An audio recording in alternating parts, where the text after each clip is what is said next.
రాజధానిపై మాటి మాటికి మాట మార్చింది వైసీపీ అని విమర్శిస్తోంది టీడీపీ.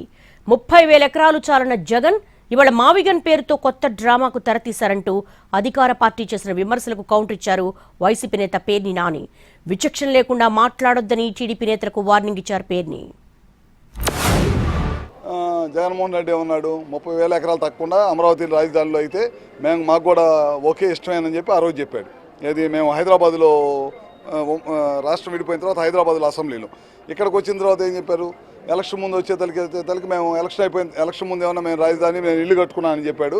ఎలక్షన్ అయిపోయిన తర్వాత ఇక్కడ కాదు 3 రాజధానులు అని చెప్పాడు. మళ్ళీ మొన్న బుద్ధి చెప్పిన తర్వాత మళ్ళీ ఇప్పుడు ఏం చెప్తున్నాడు, 3 రాజధానులు కాదు 3 ప్రాంతాలను కలిపి మావిగన్ అని పెడతానని చెప్తున్నాడు. అంటే అతనికి ఒక నిలకడ మనస్తత్వం లేదు, అసలు ఏం కావాలి ఈ రాష్ట్రానికి అనే ఆలోచన లేదు అతనికి. అందువల్ల మనిషికి రోజుకు ఒక రకమైన తిక్క భాష మాట్లాడతా ప్రజలను అతను కన్ఫ్యూజ్ అవుతా, ప్రజలందరినీ కన్ఫ్యూజ్ చేస్తా రాష్ట్రాన్ని రాజధాని లేని రాష్ట్రంగా చేయడానికి ఒక కంకరం కట్టుకున్నారన్నమాట. ఆయన గుట్టిపాటి రవి గారు ఎవరో మంత్రి గారు అనుకుంటా, ఆయన 2 సార్లు మాట్లాడాడు.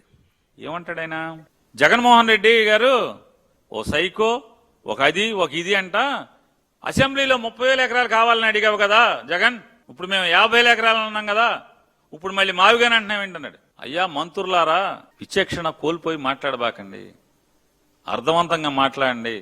జగన్మోహన్ రెడ్డి గారు అసెంబ్లీలో చెప్పింది 30,000 ఎకరాల ప్రభుత్వ భూమిలో రాజధాని ఏర్పాటు చేయండి, లేదంటే 30,000 ఎకరాలు కొనుగోలు చేయమని చెప్పాడు. కొనండి.